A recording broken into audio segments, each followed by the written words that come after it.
Halo semuanya, selamat datang kembali. Gimana kabar kalian?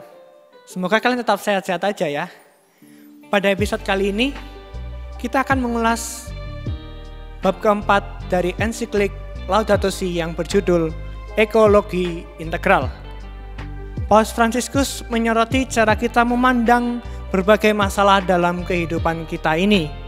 Sadar nggak sih, kalau sebenarnya kita itu sering mengkotak-kotakkan atau menggolong-golongkan realitas yang ada di dalam kehidupan kita. Cara kita memandang berbagai bidang dalam kehidupan seperti lingkungan, ekonomi, sains, budaya, agama, dan lain-lain terbatas pada sudut pandang bidang-bidang tersebut saja. Nah, di bagian ini Paus Fransiskus mengajak kita untuk melihat segala sesuatu itu sebagai satu kesatuan. Setiap bidang kehidupan memiliki relasi dengan bidang yang lainnya. Menurut Paus, semua realitas berjalan beriringan dan menemukan solusi terbaik untuk mengatasi segala permasalahan. Welcome to OYE, Open Your Eyes, Laudato Si. Apaan sih?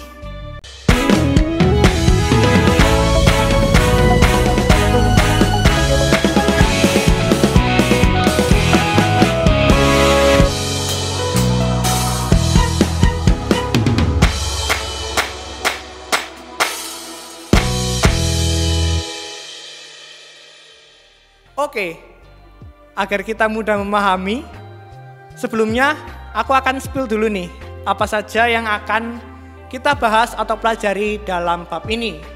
Pertama, kita akan mempelajari tentang ekologi lingkungan, ekonomi, dan sosial. Kedua, kita akan mempelajari tentang ekologi budaya. Ketiga, kita akan mempelajari ekologi hidup sehari-hari. Keempat, kita mempelajari prinsip kesejahteraan umum. Dan yang terakhir adalah keadilan antar generasi. Ingin tahu lebih lanjut? Yuk kita belajar sama-sama. Sekarang mari kita masuk pada subbab yang pertama. Ekologi lingkungan, ekonomi, dan sosial.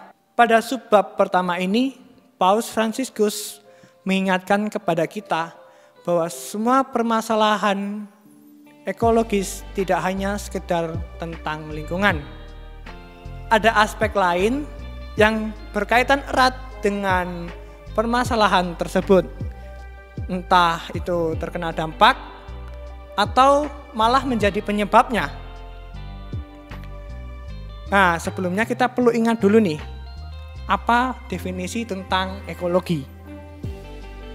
Ekologi adalah ilmu yang mempelajari hubungan antara organisme hidup dengan tempat mereka tinggal. Karena itulah ketika kita berdiskusi tentang lingkungan, cara berpikir yang harus ada dalam pikiran kita adalah kesatuan antara alam dan manusia. Cara berpikir seperti ini akan membebaskan kita dari paradigma yang kolot, memandang alam hanya sebagai budak atau sarana pendukung hidup manusia saja. Itu sebabnya, kini kita perlu mencari solusi yang integral, yang mencakup segala hal dalam kehidupan kita. Mengapa kita perlu mencari solusi yang integral? Alasannya adalah karena masalah ekologis yang dihadapi saat ini bertujuan untuk mengentaskan kemiskinan, memulihkan martabat manusia, dan tentunya sambil melestarikan alam. Kita tidak bisa lagi menyelesaikan masalah dengan satu cara yang sama. Keadaan yang mendesak mengharuskan kita menemukan cara yang lebih spesifik bagi setiap masalah. Karena cara kerja, ekonomi, perilaku, dan cara kita memandang realitas berbeda-beda.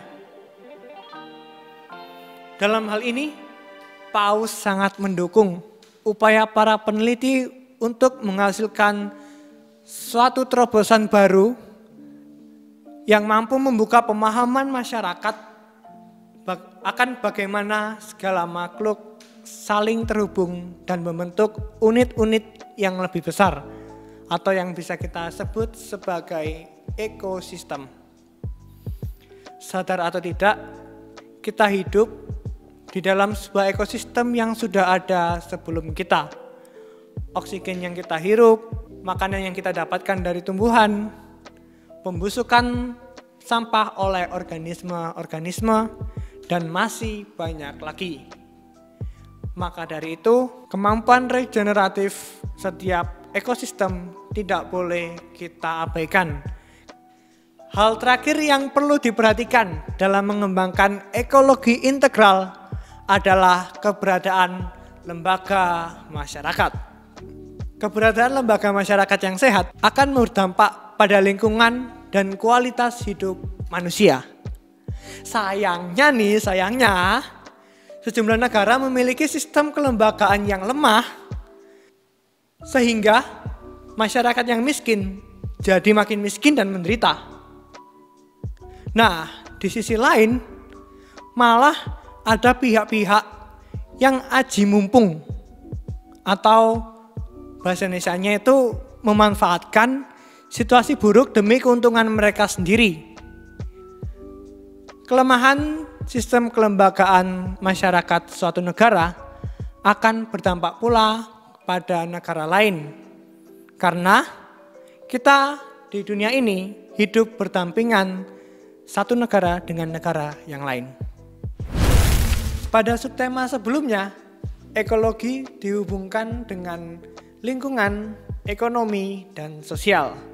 Nah, pada subtema kedua ini, ekologi dihubungkan dengan kebudayaan. Paus Fransiskus melihat bahwa sekarang ini tidak hanya warisan alam yang terancam, namun juga warisan sejarah, seni, dan juga budaya. Ketiga warisan tersebut menjadi perhatian Paus, karena warisan-warisan itu menunjukkan identitas setiap tempat dan menjadi dasar untuk membangun kota yang layak huni. Kota layak huni di sini tidak hanya tentang kota-kota yang lebih ekologis atau lebih menarik untuk ditinggali, tetapi lebih pada pelestarian sejarah, budaya, dan juga arsitektur lokalnya. Jangan sampai identitas asli dari suatu tempat hilang hanya demi pelestarian alam. Salah satu kebiasaan buruk manusia yang dapat menghilangkan identitas lokal suatu tempat adalah visi konsumerisme. Masyarakat konsumtif cenderung menyeragamkan dan mengurangi keragaman budaya dengan menyamakan peraturan untuk mengatasi masalah-masalah lingkungan. Padahal masalah-masalah lingkungan memiliki kompleksitasnya sendiri-sendiri dan keterlibatan masyarakat setempat diperlukan dalam mengatasi permasalahan tersebut. Karena itulah Paus Fransiskus menekankan pentingnya mengatasi masalah lingkungan berangkat dari situasi atau budaya masyarakat lokal. Salah satu cara mengatasi masalah dengan bertolak dari kebudayaan sendiri adalah memberi perhatian kepada masyarakat adat. Nah, disinilah titik permasalahan yang sering terjadi di Indonesia.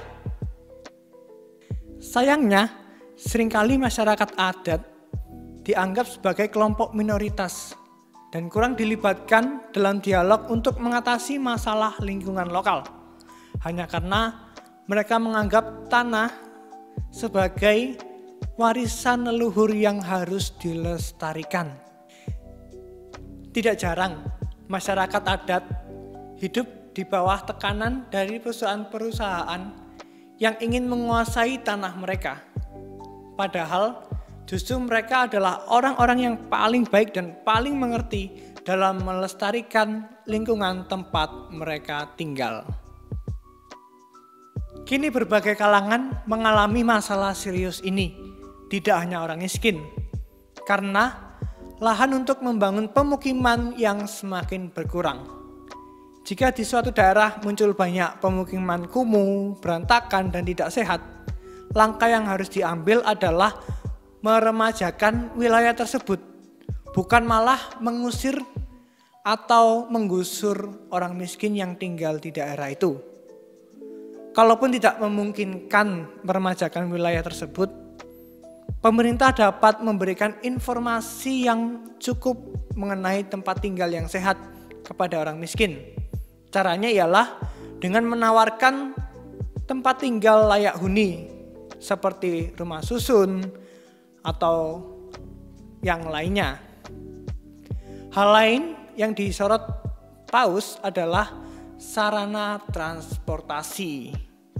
Seringkali hal tersebut menjadi sumber penderitaan rakyat, karena sekarang setiap orang memiliki kendaraan pribadi seperti mobil atau motor. Makin banyak kendaraan pribadi, jalanan menjadi makin macet.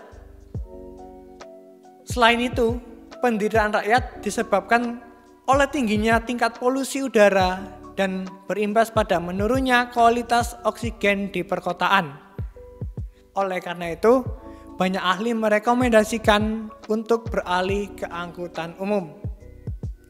Namun, sebelum beralih ke angkutan umum, perlu ada perbaikan dari sistem transportasi sendiri. Karena di banyak kota, sarana transportasi umum beroperasi di kondisi yang tidak layak dan menyebabkan masyarakat kurang nyaman. Mereka harus berdesak-desakan, layanan yang jarang dan tidak aman, serta sopir atau penyedia layanan transportasi yang kurang ramah. Ekologi hidup sehari-hari dapat juga disebut sebagai ekologi manusia. Mengapa? Ya karena manusia juga memiliki kodrat yang perlu untuk dihormati dan tidak bisa dimanipulasi. Penghormatan akan kodrat manusia dapat dilakukan dengan penerimaan tubuh kita sebagai karunia Allah. Ketika kita sudah menerima tubuh ini sebagai karunia, maka kita juga bisa menerima dunia sebagai anugerah dan rumah kita bersama. Nah, hal yang berbahaya dan perlu kita perhatikan adalah ketika kita berpikir bahwa kita berkuasa mutlak atas tubuh kita. Misalnya, kita menggambar tato di tubuh kita, melakukan operasi plastik hanya demi terlihat makin cantik atau makin ganteng, dan tindakan merubah diri lainnya. Secara tidak sadar, tindakan-tindakan tersebut akan membawa kita pada cara pandang bahwa kita memiliki kuasa mutlak juga atas ciptaan yang lain. Penerimaan diri sebagai karunia Allah juga berlaku pada penerimaan kita sebagai laki-laki atau perempuan. Dengan menerima diri sebagai laki-laki atau perempuan, kita dibantu untuk menerima orang lain sebagai karya ciptaan Allah, dan pada akhirnya kita dapat saling memperkaya satu dengan yang lain. Berbicara mengenai ekologi manusia, kita tidak bisa memisahkan satu gagasan yang sekiranya penting, yaitu kesejahteraan umum. Inilah yang menjadi fokus pada subtema yang keempat. Gagasan ini memiliki peran penting dan menjadi pemersatu dalam etika sosial. Tapi tunggu dulu. Tahu nggak apa kesejahteraan umum itu? Menurut Paus, kesejahteraan umum adalah keseluruhan kondisi hidup kemasyarakatan yang memungkinkan baik kelompok ataupun anggota perorangan untuk secara lebih penuh dan lebih lancar mencapai kesempurnaan mereka sendiri. Atau sederhananya, prinsip kesejahteraan umum adalah kondisi di mana manusia mampu memenuhi kebutuhannya agar dapat hidup layak dan mengembangkan diri. Kondisi tersebut dapat tercapai apabila beberapa syarat sudah terpenuhi. Misalnya yang pertama, penghormatan terhadap pribadi manusia atau hak dasarnya. Kedua, perhatian pemerintah terhadap rakyat dalam memenuhi tuntutan kesejahteraan sosial dan pengembangan kelompok perantara, serta situasi yang tertib, damai, aman dari segala bentuk kekerasan. Di situasi dunia yang dipenuhi dengan ketimpangan dan orang miskin makin terpinggirkan, serta perampasan hak asasi manusia, prinsip kesejahteraan umum menjadi seruan yang harus segera direalisasikan, terutama sebagai bentuk solidaritas dan pilihan yang harus didahulukan. Solidaritas yang dimaksud adalah reaksi spontan dari orang-orang yang sadar bahwa fungsi sosial dan tujuan universal dari harta benda adalah untuk orang lain. Kita boleh memiliki hak milik atas harta pribadi, tetapi tujuannya tetap untuk membantu orang miskin. Sebagai orang Kristiani, panggilan kita adalah mendengarkan jeritan kaum miskin dan membantu mereka. Tetapi sayangnya, panggilan membantu orang miskin seringkali dijadikan pembenaran untuk memperkaya diri sendiri. Kita bisa tahu ada beberapa koruptor yang mengatasnamakan bantuan-bantuan sosial padahal sebenarnya untuk memperkaya diri mereka sendiri. Maka dari itu, kita perlu melihat realitas sekitar dan memperhatikan martabat orang miskin dalam terang iman yang terdalam. Nah, setelah kita membahas 4 subtema sebelumnya, kita sudah sampai di subtema yang terakhir. Hore! Mari kita tepuk tangan dulu. Nah, sekarang kita sudah mencapai subtema yang terakhir. Kalau kita perhatikan, judul dari subtema yang terakhir ini adalah keadilan antar generasi. Tahu nggak sih apa saja yang akan dibahas dalam subtema yang terakhir ini? Kamu nanya.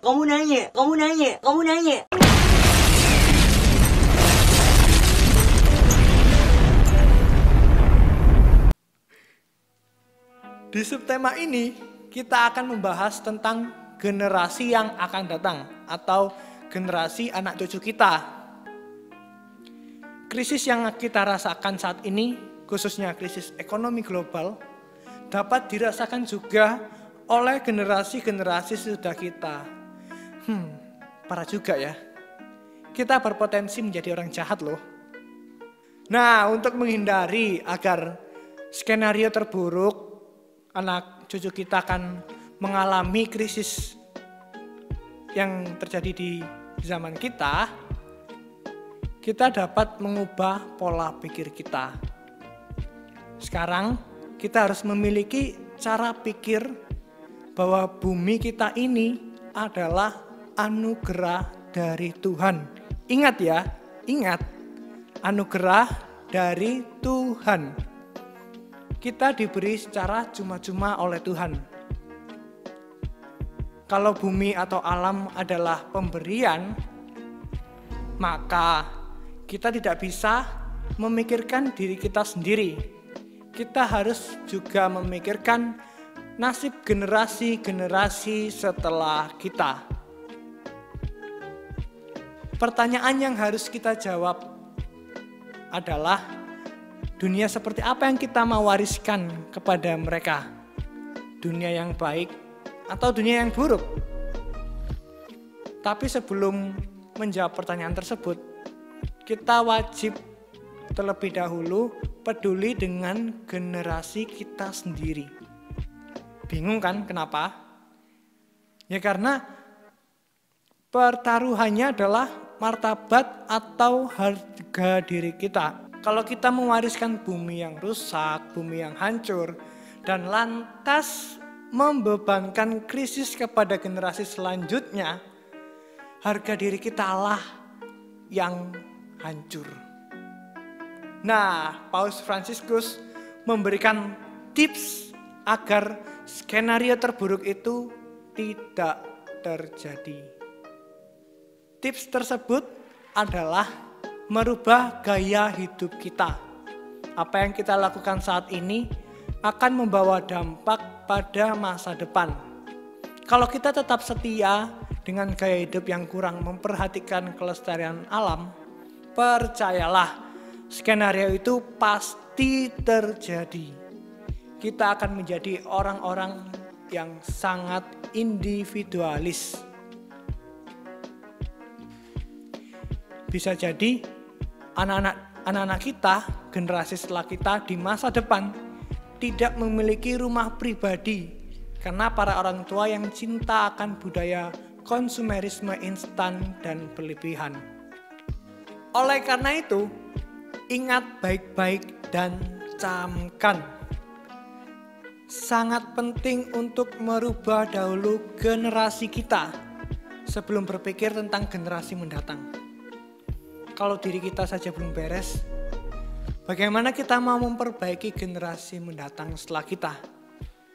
Mari kita renungkan baik-baik. Oke teman-teman, kita sudah belajar bersama tentang bab 4 ensiklik Laudato Si yang berjudul Ekologi Integral.